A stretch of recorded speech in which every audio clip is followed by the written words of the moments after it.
Yan ang galing mga kabahidor sa DNR at sa kapulis doon sa Ormoc-Leyte. Trending ngayon yung mag-uuling, talagang hinuhuli nila. Ang galing nila manghuli ng mga ganyan yun sa mga mahihirap.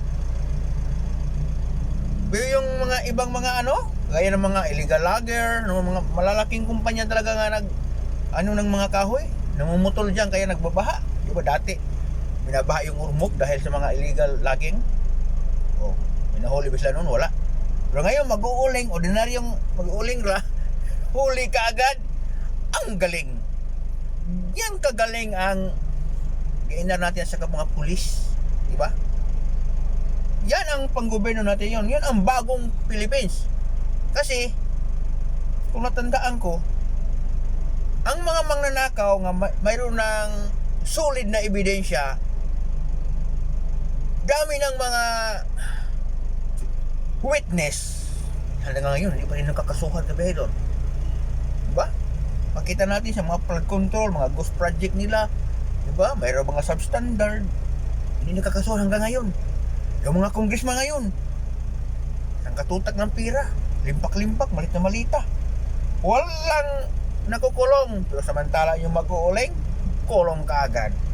Yung mga ordinaryong mga vlogger nga bumatikos lang sa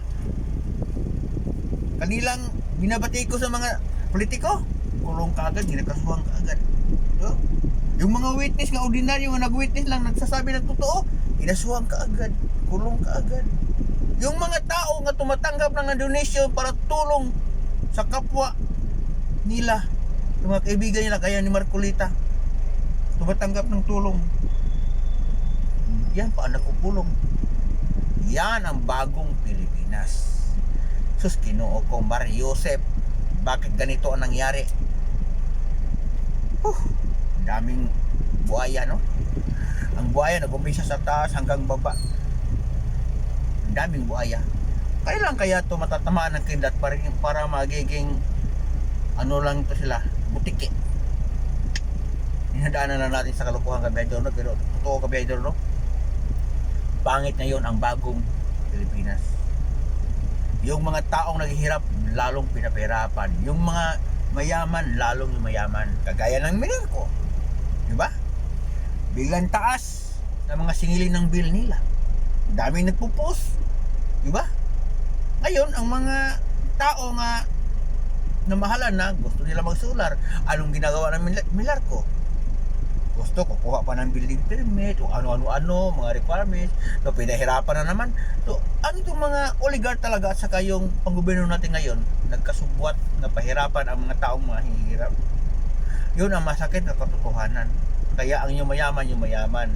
Ang mahihirap, lalo humihirap. Kaya mali yung binabalita noon nga, nasa level na tayo nga. Sus, iwan ko lang. Huwag kayo maniwala doon. Mas lalong naghihirap ang tao ngayon sa ngayon nga administrasyon prangka.